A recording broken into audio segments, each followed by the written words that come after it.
और विधायकों को इन्होंने खरीद लिया, इन बेईमानों को। मगर मैंने कहा था कि तेजस्वी, अल्लाह का इंसाफ जरूर होकर रहेगा। तुमने हमारे 4 को खरीदा, अल्लाह ने तुम्हारे को इख्तिदार की कुर्सी से निकाल कर फेंक दिया। और याद रखो लालू यादव और तेजस्वी यादव, तुम जितने नंबर एमएलए के लाए हो ना, आप जिंदगी में कभी इंशाअल्लाह उतना नंबर नहीं लाओगे।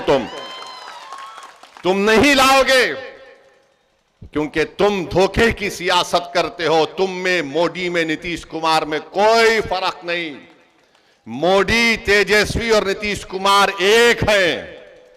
इनकी सोच एक है, इनके काम करने का तरीका भी एक है। मैं आपको बताना चाह रहा हूं, मुझे भी बड़ी तकलीफ है, आपको भी बड़ी तकलीफ है कि आपने हमारे 5 विधायक को कामयाब किया, जिसको नीतीश कुमार और तेजस्वी यादव ने 4 को खरीद लिया। क्यों खरीदा उनको? क्योंकि वो नहीं चाहते थे कि कोचा दामन हो या सीमांचल की सरजमीन हो, यहां पर तुम्हारी आवाज उठे।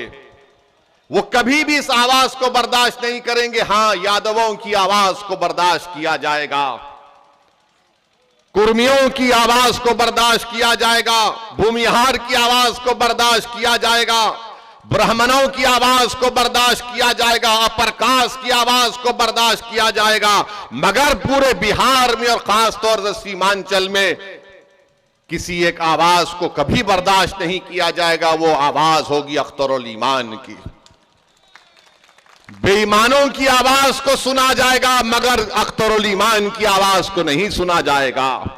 जो अपना जमीर बेचने के लिए तैयार हो जाएंगे, उनको अपना रखीब बनाया जाएगा। मगर जो कहेगा कि मैं अपने गिरेबान के तार बेचने के लिए तैयार नहीं हूं, मैं सीमांचल के गरीब और मजलूमों के इंसाफ की लड़ाई लड़ता रहूंगा, तो उस आवाज को बर्दाश्त नहीं किया जाएगा।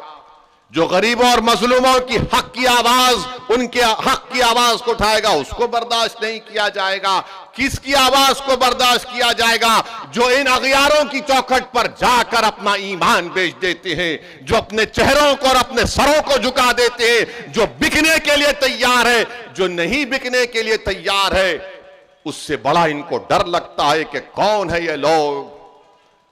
आज आपने देख लिया कि हमारे 4 विधायकों को इन्होंने खरीद लिया, इन बेईमानों को। मगर मैंने कहा था कि तेजस्वी, अल्लाह का इंसाफ जरूर होकर रहेगा। तुमने हमारे 4 को खरीदा, अल्लाह ने तुम्हारे को इख्तिदार की कुर्सी से निकाल कर फेंक दिया। और याद रखो लालू यादव और तेजस्वी यादव, तुम जितने नंबर एमएलए के लाए हो ना, आप जिंदगी में कभी इंशाअल्लाह उतना नंबर नहीं लाओगे। तुम नहीं लाओगे, क्योंकि तुम धोखे की सियासत करते हो। तुम में, मोदी में, नीतीश कुमार में कोई फर्क नहीं। मोदी, तेजस्वी और नीतीश कुमार एक है। इनकी सोच एक है, इनके काम करने का तरीका भी एक है। जैसा कोई पिक्चर में आप देखते हैं कि डबल रोल, अब तो ट्रिपल रोल हो रहा है। 3 मिलकर एक ही आवाज में बोलते हैं। और वो आवाज क्या है कि सीमांचल से कोई तुम्हारी आवाज ना उठे, अख्तरुल ईमान की आवाज ना उठे। हां, बेईमानों को बर्दाश्त किया जाएगा। मेरे भाई बताइए, आप कैसे इंसाफ होगा फिर? भारत की राजनीति में कानून कहां बनाए जाते हैं? कानून बनाए जाते हैं विधानसभा में या फिर भारत की सबसे बड़ी पंचायत लोकसभा में। अगर वहां पर तुम्हारी आवाज नहीं होगी तो कौन होगा? आज आपने देखा कि लोकसभा के इस आखिरी सेशन में मैंने पार्लियामेंट में उठकर कहा, अगर आप मेरी बात से मुत्तफिक हैं तो मेरी बात बोलने के बाद आप नारा लगाकर बता दीजिए कि सच है या नहीं।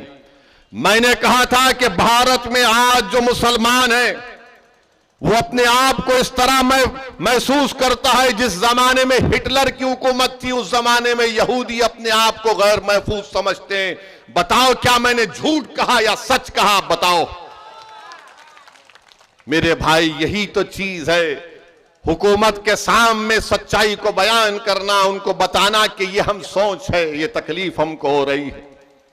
मेरे अजीज दोस्तों और बुजुर्गों, मैं आपसे अपील कर रहा हूं कि चाहे सीमांचल हो या भारत हो, अपनी मस्जिदों को आबाद रखो। याद रखो, अपनी मस्जिदों को आबाद रखो।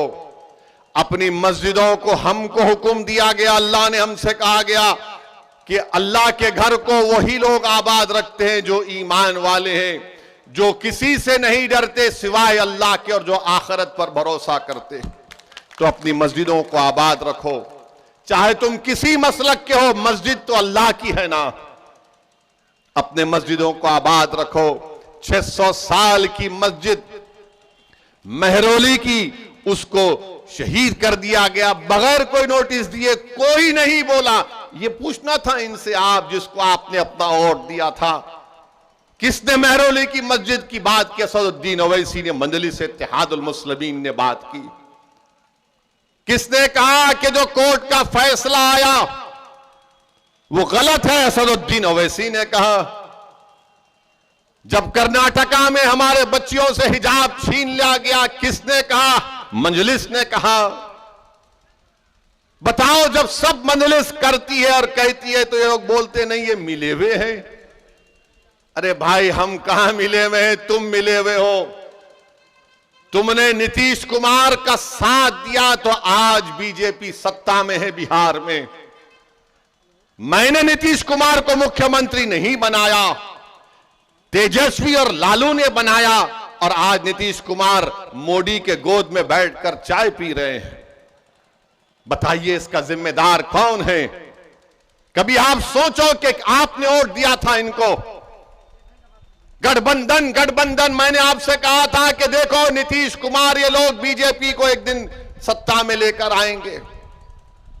मैं बार बार आपसे कहता रहा, मगर आपके दिलो दिमाग पर गठबंधन का एक जादू छाया हुआ था। नहीं ओवैसी साहब, गठबंधन, मैंने कहा यह गठबंधन नहीं है, यह दोबारा सत्ता दे देगा बिहार में आरएसएस को, बीजेपी को। बताओ अब कौन जिम्मेदार है?